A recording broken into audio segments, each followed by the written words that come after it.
गुजरात में लगभग 15% जमीन ऐसी है जो क्षारीय हो चुकी है। इसका मतलब वहाँ के पानी का pH बढ़ चुका है और TDS भी। और ये सबसे बड़ी समस्या बन चुकी है उत्तर प्रदेश, मध्य प्रदेश, गुजरात, राजस्थान और महाराष्ट्र के कई इलाकों की। और पंजाब और हरियाणा की तो हालत इन सभी राज्यों से खराब है। ऑर्गेनिक कार्बन का स्तर जो 5% होने की जगह आज भारत के किसी भी लेबोरेटरी में अपने खेत का टेस्ट करवा लो, 0.1 से लेकर 0.3 से ज्यादा नहीं निकलेगा। क्या आपको जमीन में ऑर्गेनिक कार्बन का महत्व पता है? क्यों ये जरूरी है? शायद आप ये सब नहीं जानते होंगे। तो आज के इस वीडियो में हम यही सब जानेंगे।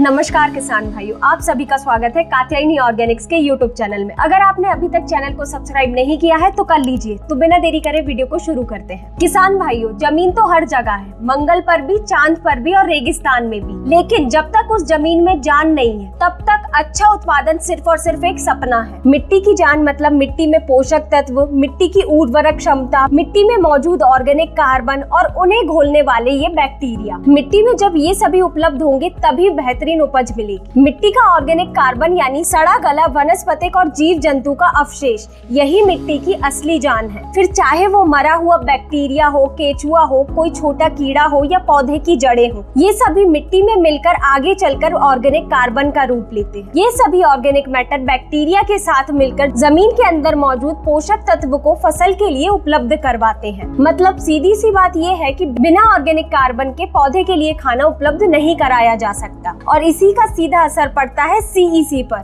CEC मतलब कैटायन एक्सचेंज कैपेसिटी। अगर ये कम होगी तो जमीन में मौजूद पोषक तत्व निचली सतह पर बैठ जाएंगे और पौधे इन्हें ग्रहण नहीं कर पाएंगे। आज हम अंधाधुंध केमिकल खादे दे रहे हैं, लेकिन मिट्टी की सेहत के बारे में बिल्कुल भी नहीं सोचते। आजकल तो किसान भाइयों ने गोबर की खाद, नीम खली, हरी खाद, बोन मील जैसी कार्बन बढ़ाने वाली खादों को तो उपयोग में लेना ही छोड़ दिया है, और जिससे खेत में ऑर्गेनिक कार्बन की उचित मात्रा बिल्कुल नहीं होती है। और हर किसान एक ही बात बोलता है आखिरी में जाकर, इस साल पिछले साल से कम पैदावार हुई। कारण साफ है कि हमने फसल तो ले ली पर उसके अवशेष यानी जैविक खाना जमीन को वापस नहीं दिया। खेतों में लगाई जाने वाली आग मशीनों ने केचुए, बैक्टीरिया, फंगस सभी को एकदम खत्म कर दिया है। और अब इस 1 एकड़ को 5% ऑर्गेनिक कार्बन देने के लिए चाहिए सड़ा गला जैविक पदार्थ, पर ये संभव नहीं है। इसीलिए हर सीजन कम से कम 10 से 20 टन सड़ी हुई गोबर की खाद जरूर डालें। लेकिन आज के टाइम पे तो ये भी पॉसिबल नहीं है, क्योंकि हर घर में पशु की जगह तो ये मशीनों ने ले ली है। और अगर आज बाजार में ये गोबर की खाद खरीदने जाएंगे तो सीधा 5 रुपए से 7 रुपए किलो। और अगर मोटा मोटा हिसाब लगा ले 5 रुपए का भी, तो 1 एकड़ के लिए कम से कम 50,000 रुपए की तो गोबर की खाद की जरूरत होगी। और ये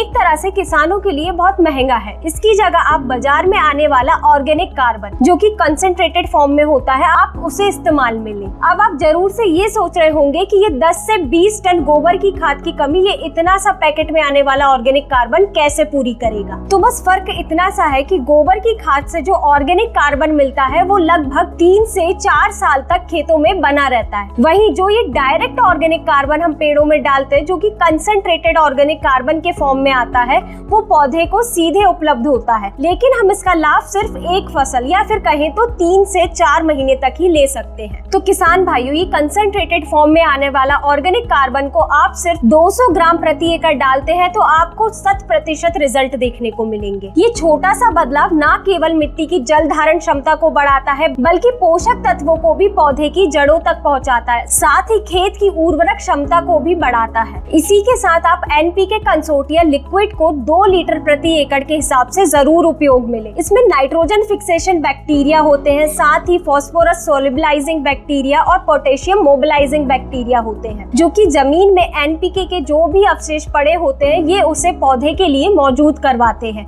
साथ ही ये पौधे को स्ट्रेस से भी बचाते हैं। और सबसे अच्छी बात तो ये है, जो किसान दलहनी फसल की खेती कर रहे हो उनके लिए तो ये बहुत ही जरूरी है। सिर्फ ऑर्गेनिक कार्बन या NPK कंसोर्टिया उपयोग करने से बात पूरी नहीं होती, आपको ZSB यानी जिंक सोल्युबलाइजिंग बैक्टीरिया को भी जरूर उपयोग में लेना चाहिए। ये खासकर उन किसानों के लिए है जो धान, गेहूं, मक्का जैसी अनाज वाली फसलों की खेती करते हैं। ये अनाज वाली फसलों को जिंक की सबसे ज्यादा जरूरत होती है और ये जिंक सोल्युबलाइजिंग बैक्टीरिया जमीन में मौजूद जिंक को घुलनशील रूप में बदलता है और पौधे की जड़ों को जल्दी उपलब्ध करवाता है, और जिससे पौधे में अच्छा हरापन और बढ़वार अच्छी तेजी से होती है। और इसका उपयोग सिर्फ 2 लीटर प्रति एकड़ के हिसाब से करना है। किसान भाइयों, सबसे बड़ी समस्या एक ये भी है कि हर साल किसान क्या करते हैं, कुंटलों से भर के डीएपी डालना शुरू करते हैं, जिस कारण से शुरू में तो बहुत अच्छे रिजल्ट देखने को मिलते हैं, पर धीरे धीरे करके मिट्टी का स्वास्थ्य बिल्कुल खराब हो जाता है और जमीन पूरी बंजर बन जाती है। और आज इसी डीएपी के जरूरत से ज्यादा उपयोग करने के कारण जहां पीएच 6 से 7 होना चाहिए, वहां आज जा पहुंचा है 9 से 10, जिसकी वजह से जमीन क्षारीय हो चुकी है। इसका असर अब सिर्फ फसलों पे नहीं बल्कि हम इंसानों पर भी कैंसर, अस्थमा और किडनी की कई डिसीजों के रूप में देखने को मिल रहा है। किसान भाई, आप सिर्फ इतनी सी बात मान लीजिए, आप जैसे कि 1 एकड़ में 1 कट्टा डीएपी का उपयोग करते हैं, मतलब 50 किलो का,